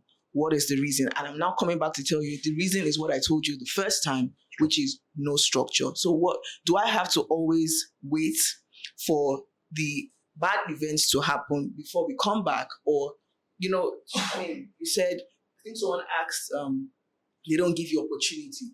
That is actually true, because when you speak, sometimes, this is not for all employers, but when you speak, they don't want to do the work. They actually want you to do the work, sorry. They want you to do the work that they are supposed to do. Because if I'm a CEO of a company, I tell you this is my vision. But if you don't tell me your vision, I cannot, as an employee, I cannot translate your vision for you. I'm not in your mind. So we are not coming back to the situation of no structure, because now you can see there's a lot of redundancy. So if you were an employee, would you tell the person to still stay in that type of environment? Because you said people are moving around instead of focusing on one particular job and giving it their all. But there are people that are trying to do that, but the environment is not allowing them to do that. So they're trying to do 1 million and one things to grow themselves, satisfy themselves, whether it's financially or otherwise. So if we're thinking critically, what should the employee do? Should they wait till everything? Okay. So, because this has nothing to do with the topic, I went to go and open some boxes that I was not supposed to open, and then I now went to go and awake, or raise something so I see the small pain there, and not you now, just generally. Now there are two ways I can do this. We can take this offline so I save time, but I need to kind of redeem my image on this matter before I leave, so that I don't leave you thinking that this guy is a bloody guy. And of course, don't talk about those social media guys just come and be lambasting, like you guys don't know what's going on. I mean, with all due respect, on the matter of these things we're discussing.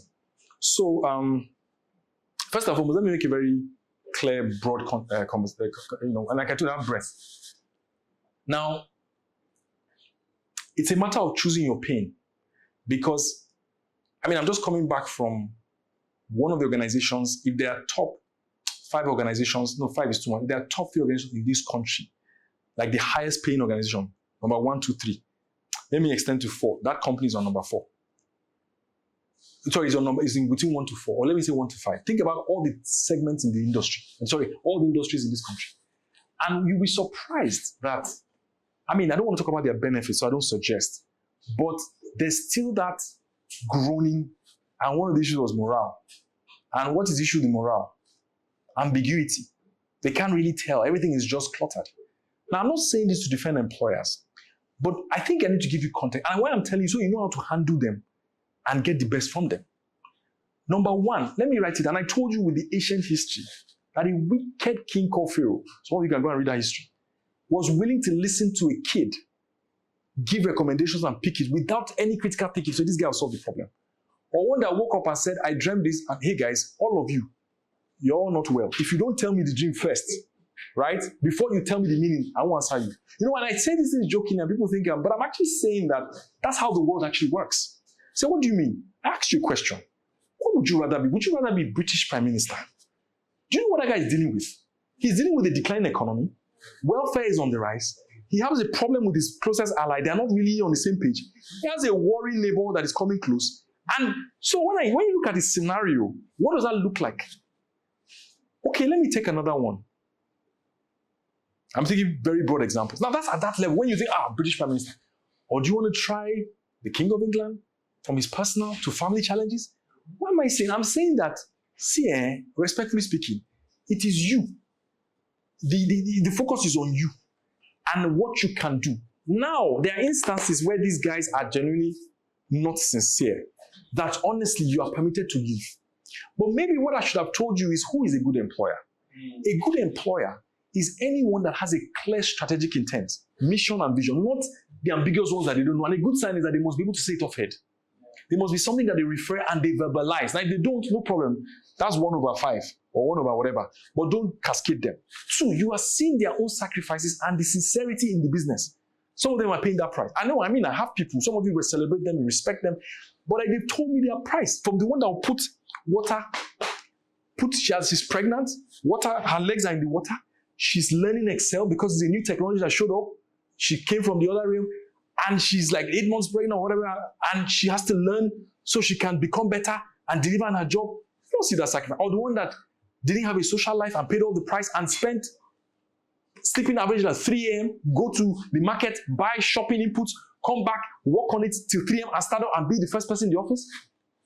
Sincerity and putting in the work. Secondly, they make the sacrifice. At least we're taught who made the ultimate sacrifice. So we know sacrifice is a check of law.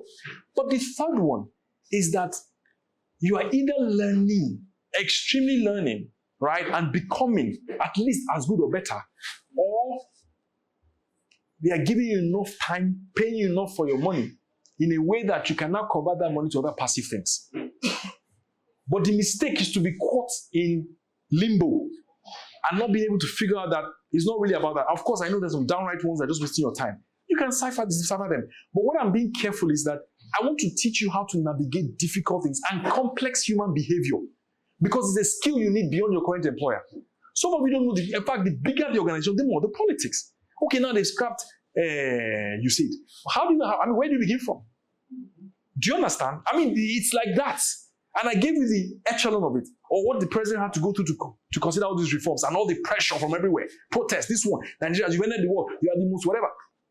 Look at us today. So it's a bit of courage and it helps you. So difficult employers are in a way sometimes a blessing because they stretch you and they push you on all limits. I'm saying it. It sounds very unpopular. That's why you call me, because I don't preach popular things or talk about popular things. My own is very contrarian, but it's true and it's coming from place of death. But what is the least? It will bring out the gold in you. Now, am I saying, like I said again, the decision and the whatever to choose who to stay with is a little deeper than the way I'm saying it. But your first reaction is not there, the problem. And your ability to shine in that darkness, is your breakthrough. It's your breakthrough. And I've told you the most wicked of kings will listen to anybody else's solution. The only problem is, but you think maybe you didn't structure and present it properly. And you need to also look at who your employer is listening to and talking to. These guys are under pressure. Some of you don't know the family issues they're dealing with first, that they come to the office with. Then they now show up and they have personal things that you don't even know about their mother, their parents, their siblings. All of that is on the list. So when they come and they're expressing that and they talk about economy or the money they've lost or salaries they're paying when they could have built house. I was speaking to the other guy. The guy was telling me how much he had turned over, but doesn't seem to have a house of his own. But his office rent is buying land every year. But he doesn't have land. I'm sorry I'm getting a bit whatever, but I'm just saying it because I want to set a generation free. Your own greatest whatever is to show how much you can turn that situation around. That's your playing field. It's your playing field. And that's the challenge before you. Sometimes it's just really difficult. And if you have external inspiration, you can take that and leave. But if you don't operate by external inspiration, or whatever inspiration you use to get your decision, talk to mentors who advise you, who will tell you there's no sincerity or purpose. But the best of them are the small one-man shows, because those ones will hand over the entire spirit to you. Those are typically my favorites. The big boys, you just put you one small cubicle, but this is your corner, stay here, stay here. So you're L&D in a bank for 7 years, 8 years, 9 years, that's it too. Versus someone has breath, who just shows up and says, let me spread my wings like an eagle and fly. Tell me the problem, bring it, I'll solve it. So I hope I helped you. Yeah, thank you. And again, forgive my biases. I hope it's not employer matter. Yeah, so we still have Spanning for good, being able to filter every information you get. I don't know if you get my question. I do. Thank you. So the sponge being able to annually. All right? You plan what? Long term, and you act what? Annually. Thank you. So what does that mean? It means that what I'm doing in 2025 is a component of a 5 or 6 year period, of which I'm currently somewhere. My response to you, sir, is over time, the quality of books and resources you understudy will build every fabric of that sponge. Where if you throw something, and it's very hard to explain because of the way the brain is amazingly wired by the person that made it. But over time, the whole thing weaves together. So if you see me now, I don't want to tell you where my sources are. My sources are, I have some very impressive, ruthless sources. It's not just books. It's quite broad, including humans that have not written books but have told about their experience. I've sat in a room with with a very not elderly, but a senior, not senior, but in his middle 60s, and he was talking about Fela in a different light that I didn't know about. And how they lived near him and they were studying his lifestyle. How you go and, if you bash him on the road, you come down, you want to talk to him, you bash him multiple times. And also very interesting stories. Now, I didn't know that perspective and how, sit in a room and almost like terrified. Sorry, don't record this. But my point is, when I take that experience and I put it in my pocket, I now conjoin that with a perspective of how people that live are long gone, the fragrance of their lives or whatever it's pungent or good is reflected over time. So what do you mean? Sir, curiosity is the skill, the ability to stay curious and to read and study everything. So you're not on your phone in traffic. You're looking at billboards. You're looking around. You're looking at signposts. Just breathe. Now, your sources, the components of your sources, unfortunately, I don't have time to even scratch. I could take you on a whole day on how to build a framework for learning. I told you that if you open my podcast and you go through, they are carefully curated. There are only 4 on the list. The rest are lullabies. And they're deliberate. So I'm not confused. So sometimes I look arrogant. It's a reason because of where I am now. But when I finally break through, so I only bring data and books and sources and blogs, mentors, to fit into the framework that I've predefined, I believe I should be on. Okay? So my answer to you is more reading, but using the structured approach you have taken for the priority in your life at that time. So if you look at my library, 80% of the books are related to my current priority, which is to be, which is a co-founder and, leading a startup. So books like Cold Start, so what do you mean? I don't know. I can't tell. Walking Backwards, Amazon. Reid Hoffman's Masters of Scale. They're deliberate. So I'm not overly skewed to faith-based books or self-help. Not at this stage. That was university. I've had enough of that. Like, I'm pumped already. I need to just get stuff done. You understand? And no disrespect to self-help and all that. Great. And even to faith. Let me finish the Bible first. Do you understand what I mean? A couple of times over. And I don't mean that, please don't take it out of context. All I'm just saying is that I'm a fundamental believer of fundamentals. The beginning. Principles of physics. C and OKK. Yeah. I want to stay there. New Gen mathematics, stay there. Arithmetic, sets. Ratios and proportions. All of that. That's my thing. It takes a man 5 days to farm a plot of land. How long will it take 2 people to farm the same plot of land? Yeah, it may be arithmetic, but no, not necessarily. In performance management, it may be geometric. Because one should achieve 1,000 and two should achieve 10,000. But the point is, past performance management, we're moving from a factory this size to a bigger factory. How many employees do we need? The question is not proportional because we need to just change our production process. And we may be able to optimize and save more resources or acquire equipment. Do you understand? Where did I learn that from? Usual mathematics, secondary school mathematics. Now, I'm not saying that to belittle anyone or to say, no, it's just the fundamentals. Physics, they put a rocket based on simple physics, chemistry, and biology. So that's what I believe. And I feel we're too in a hurry to get into advanced tertiary stuff that we may not need in a lifetime.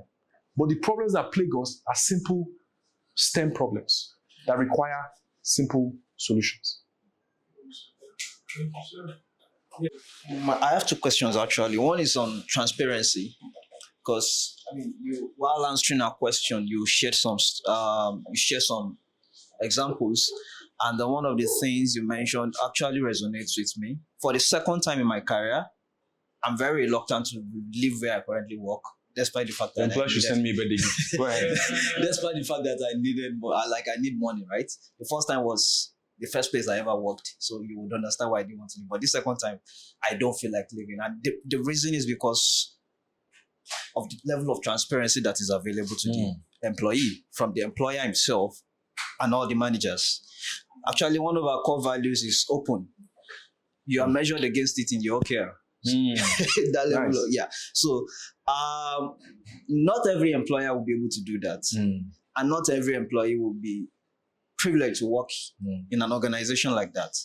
But then I think that level of that value has actually helped me to, be better at my job, as funny as it might seem. It helped me because I understand where the employer is coming from. I know their struggles. On a personal note, when his dad was going through cancer, I was aware. But maybe that's because he's not Nigerian. He's a British man. So, my question then is, if you don't find yourself in such an environment where that level of openness is available, you can relate with your employer, you know what their struggles are, and how to meet them at that point, what then do you do? What is next? If there's no transparency. Exactly. That is one. Two, you've talked about critical thinking. Thank you very much. When you find yourself in domains where these things are not actually appreciated, for example, I'm venturing into agriculture, and we know that I'm talking with farmers, and the lingo is different. The things they appreciate, they are different. The things that matter to them, the problems they are facing is unique. Most industries in Nigeria, they will probably face similar problems, but agriculture, there are a range of different problems that is plaguing that industry. And I've been trying to apply first principles thinking to solve some of the challenges I personally have gone through. And it doesn't seem like it's working. Or maybe I don't know it enough to apply it. So I'd like to know too, how do you apply critical thinking in domains where it typically is not appreciated? Using formal, rudimentary, exactly, no structured stuff. Yeah. All right. So I'll answer that question first. Culture. Trust me. You have to find them. There are people like me that are doing agriculture who would even articulate it as good as I've done. So you need to change. Yes. Actually, we once had a call together. We were consulting on dairy. On dairy. You know me. Yeah. Oh, it's you. The person I spoke to. What's the name? Yeah, I thought the person was trouble. Maybe your voice has changed, or did you lose it? The picture I had in my head was interesting. Okay, thank you very much. I appreciate that. So that means you see? Yeah, so you're an expert yourself. So look for, I'm being honest because there's no clear answer. These farmers, I've told you that in corporate world, people that went to school that have degrees cannot understand what I'm saying. I'm laying a framework and they're like level 1, level 2. I say high level abstraction, like, and they're giving me level 4, 5 thing I said as a list. I'm like, no, this is level 4, 5. It's not on my radar. Say, no, but we paid you. No, I'm not supposed to start at level 5, man. I stop at level 3. They don't even get it because if you want to get best from me, let's stay at the top. Let's determine where we're going. Mainland or island. There are only 2 options. Do you get what I mean? So my answer is, you have to find them, those experts. 2, you can convert some middlemen who have the language and whatever. And then 3, you have to build your own gamifications for those guys. You know, how you communicate to them. You know, sounds very utopian, but that kind of has to be the case. The first one is where there's no transparency. I like to use the example of David, another history. There's a king that used to be called David, and what he did was he just woke up one day and said, because they were somewhere, they were not in their country, and he says he wants to drink water from his country. And he wants the water from a particular well. So his men got up, broke through the armies of the enemies, like that, and went to go and fetch water. First and foremost, that's a challenge for leadership. Where you are so loved that you just suggest something. You didn't ask them to risk their lives. They broke through, went and fetched the water and brought it. They went and brought it to you. You now didn't. You said, no, this is a sacrifice because you guys pay with your life. So that's a good sign in a leader, right? A leader that has demonstrated that sacrifice. Sometimes they may not show it on social media, like David in this case. That was not the case though. My point is that, we knew. But what I'm saying is, honestly, I get what you guys are saying. And like I said, you need to find your source of inspiration. It's not even all great leaders you have to still work for. The issue really is, what do you want? And what you want, plus what the organization offers you to create with it, because it gives you the environment to test and to build your capability to achieve what you want. Do you understand? But for me, it is really around where your source of inspiration are. But if you don't really get in that place where you make decisions by higher inspiration, I don't know. You can use my critical thinking, right? Because some of these things may not be applicable that way. And you have gut feel. That is still at the lowest level, where you just say, no, I don't have peace. But it's just that you have to check your biases and check your motives and your intentions. But more importantly, and that's what I've been trying to get you to hang in on, is to build strength for problems and hardship. And because you need it for bigger decisions to be made. And it comes in all shapes, forms, and sizes. Not because I want to preach hardship, no. But I'm just telling you that that's the whole essence of adulthood. You have to give birth to another generation. What is the sign of fathers? They carry marks on their back. They bear that brunt. What is the sign of mothers? Scars. You have to. That's how you came. So we know the price your parents paid. So you too are going to pay that price. But if you don't want to chicken out, your employer may help you build the muscle and the capacity and the resources not to go through that hardship. So it's not as if I don't want you to keep jumping. Not necessarily. You can change, you can do, but really do you have substance? Like where you're working and what you're doing, have you been able to actually become what is required? I did consulting, I started a business analyst, and I know, I don't want to get into my story, but we paid the price. We worked. We worked 14, 16 hours. We learned this thing. But I don't want to tell you, because there's no time, how the journey now spawned up very quickly and how we were cooked with speed, how we chose, purpose over convenience, from where to serve and all that. It was all arranged and played out. Okay? So, I'll be honest, you also watch your spirituality. That's really the point. Not everything can be explained logically, like I've said, even though I'm teaching it. Logic and thinking is for a certain level, inanimate things, all that. But when you now cross over, sometimes you need help. And I'm being honest. You know what I'm saying? So I'm coming from a place where they told me how some foreigners come and they do their chants. And I'm like, okay, let me come and tell them publicly too. Don't go and deceive us. I think it's all those mockers, what do you call them? Scoffers. On social media thinking that, they come and they chant and do all their stuff and boom. Let's deal. I'm like, He said, yes, they told me. So I said, okay, let me go and tell those young people online that, you said, don't be criticizing because the thing is not obvious. Now, I'm not saying you can't say that this year organize a simple performance management system. That's fine. You can use my critical thinking. But it gets to some decisions that you can't really explain. Oh boy, go and find your stuff. I can't say more than that. Find your source. I think that's the last I would say. Don't joke with it. It's very important. It will help you and it will save your life from the arrows that fly by day. Thank you so much, sir. Co-founder and managing director, AfriHedge Properties Limited. Brilliant. My question is going to be practical and I'm going to be natural about it. Okay, what state are you from? Sorry? What state are you from? From Ebony State. Okay. Yeah. My hypothesis failed. Go ahead. Critical thinking and analytical thinking, I think it's all about thinking, generating structures, the process and data that will help you to make more productive move. But my question centers on critical thinking and analytical thinking and what is trending, or what I would call bandwagon. In real estate, in my company or in our company, I'm trying to let my team know that you have to understand real estate. That real estate is beyond selling a plot of land.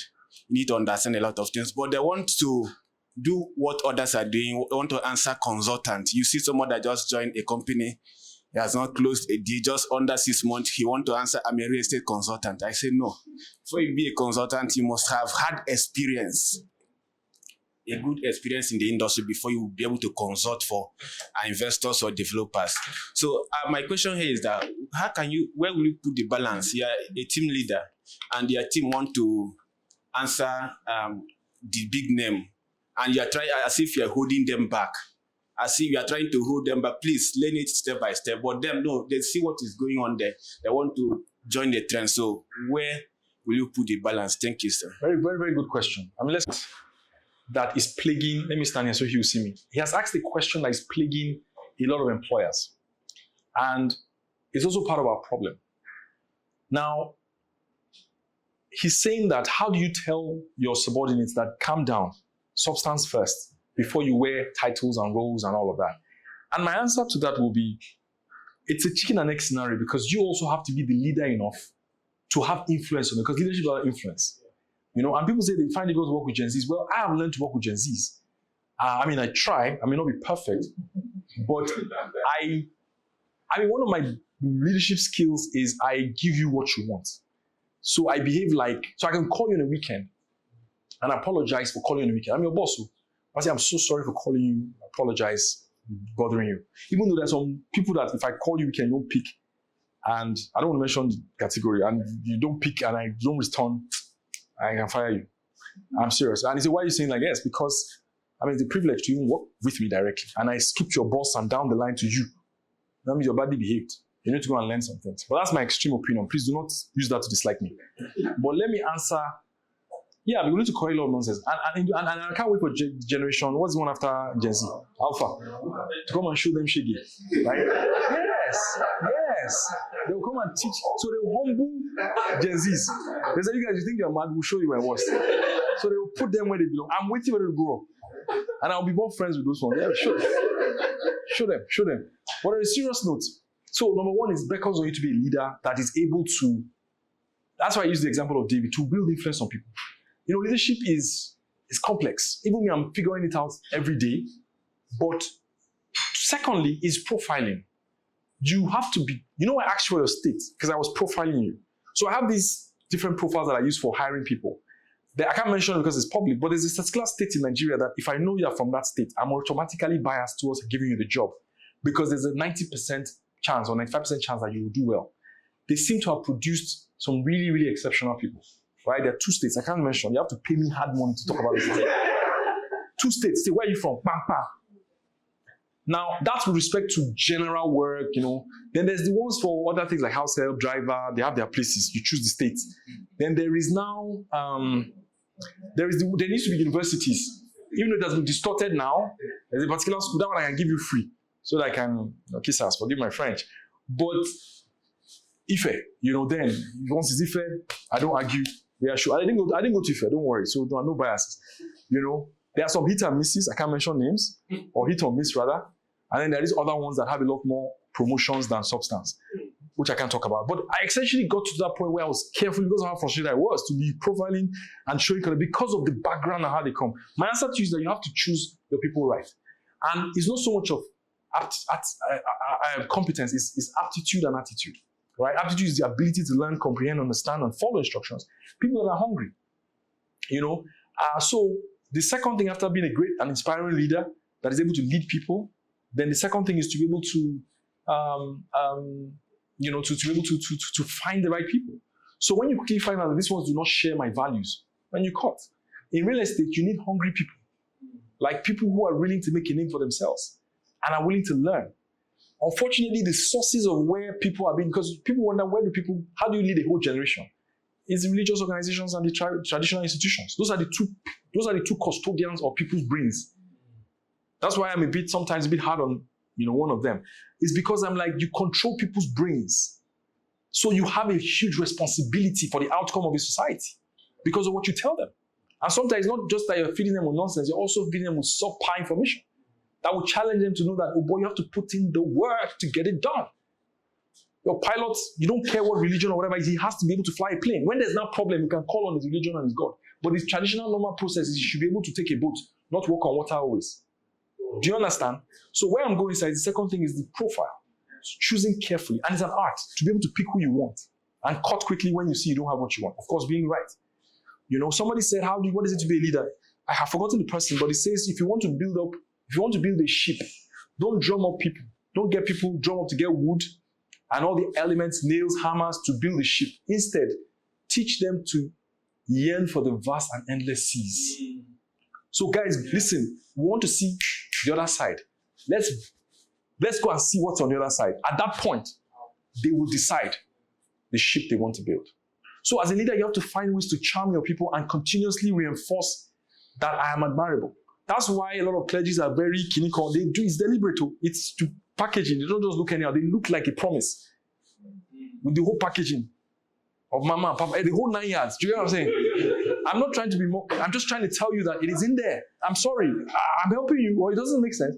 How do you pull that kind of? Not that there's a lot more. Don't get me wrong. But I mean, a lot more. It's not the suit. Trust me, it's not. Nah. It's not. I know, but at least they're admirable, isn't it? So how do you know? Well, because there are things they do in private that God is seeing them, but they don't care. But it's one they're whatever. So as I know, their loyalty lies. But you get what I mean? The loyalty is not with, is because your true test is what you do in private. It's not really what you see you do. So that's where we know whether you have it. But I've showed you what they've been able to influence. So my point is leadership, and secondly, hiring right. So go and come up with your own framework for finding young people. I told you my own state of origin. I mean, that's a joke. But I do pay attention to those. Now, if you're not within those state of origin or that university, if I don't know how far now, but then when I was like, 2012, 2013, it was a no-brainer. If you're sure. The last two have worked. Funny enough, one of my favorites, he knows himself. Is Ifetu. Maybe Emmanuel is. It's working. So it's working. So yeah, that's true. So it's still relevant. I don't know what they did in that place, but they kind of just cook correctly. And even our CEO of Hadi is also Ife. So we want to give it to him. I won't send my children there. They can't go there.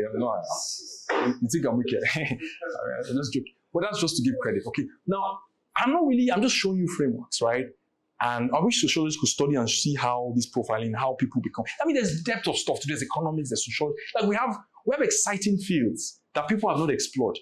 I mean, 30 seconds. For instance, what is the trajectory of, have you guys looked at drivers, gatemen, security, house helps? You know they're the bulk of us, right?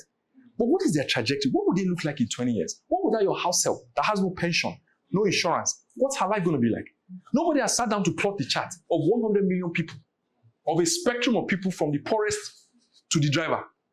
What is going to happen to them when we are all in our 50s and 60s? Has anybody thought about it? And how are they going to be a burden to the remaining 200 million that are coming? Have I lost you? Where are the sociologists? So it's not everything is content development. No, there are depths of uncharted or explored territory. There are roles and functions that can be invented and created if you understand and you're deep. Even real estate that is with bloodbath. Somebody needs to sit down, learn from money points. Back. This is the problem. What is the problem? It's about problems, and you take a niche of your problems. There are as many problems as there are stars in the sky. Do you understand? The whole essence of humanity is to learn to be the servant of all. That is what makes you the greatest. So what do you mean? Everybody is offering a service. How is here sweating? It's a service. They don't do it because they necessarily love you. They're offering a service. I mean, they love you. You understand? They're offering you a service. So this world is service. So when you think about what service would I offer? I mean, there's a guy who just came in from another country, and what happened? The guy is actually driving a Lexus until he was driving out a Lexus. What was his job? He's a concierge. I said, is it private or they say they don't know. But anything you need, your movement, he arranges everything for you. And my partner that came in said he just tipped him 15K in, 15K out. I'm like, okay. So you just arrange, how many people is he arranging and helping? But that's his niche. Help important people navigate the troubles in the airport. What's your own niche? So in this real estate that is busy, pick. Be able to find that problem. What's our own niche? Thinking caps, critical thinking, analytical problem solving. That's our niche. Because the problem begins with the thinking. As a man thinketh. And not think and grow. No. Not think abstractly or daydreaming. It's thinking within the exciting things I showed you to approach a problem. I may have used it the way I used it, but you don't know how complex it is until you sit down and you need to design a process for managing airports. Airports, runways, multiple, then you know that you need critical thinking. You need geniuses in the room. Or you want to try what they're doing in NASA. As far back as the 60s, they put a man on the moon. 60s. Sometimes I wonder that, do you even understand what happened? Do you want to put a man on the moon? What about the US Army? Do you know how they're able to control all those fleets, coordinate between Navy? What kind of generals, what kind of brain or system have they built over the years? These guys are not normal. Do you understand? Even Europe that is dragging America, like, this guy, you guys have gone far. Unfortunately, we built a relationship that showed that you guys are going to protect us. But now that things are changing and we need to put our acts together before we balance, we still need your military infrastructure because we don't settle. And that in itself was strategic thinking for the long run. They played the card. I don't talk about strategic thinking in geopolitics. But these are the things to just show you where it starts from. Because some of you are going to be in boardrooms to make tough decisions. And this is where it starts. That's why I'm not in a hurry to get you out of an employer, because you need to solve, you need problems to develop, you need challenges. So the complicated boss, I need to crack this. When you crack a complicated boss, you now understand human nature. So when you recognize it years later, you can smell fish. I say, no, let's do like this, like this. Wow, how did you do it? Because I understand people from the very difficult boss I manage. So I just want to teach people to learn to embrace challenges and not be in a hurry to check out. And I want to restore those value systems. That is not going to come easy. If it could come easy, our prayers would have solved the problem. But no, the prayer is on the way. But we need to now, in fact, the prayer has done its part. We need more than prayers. We need people who sit down with a sense of sincerity of purpose and put in the work. Put in the work. Thank you all for listening, and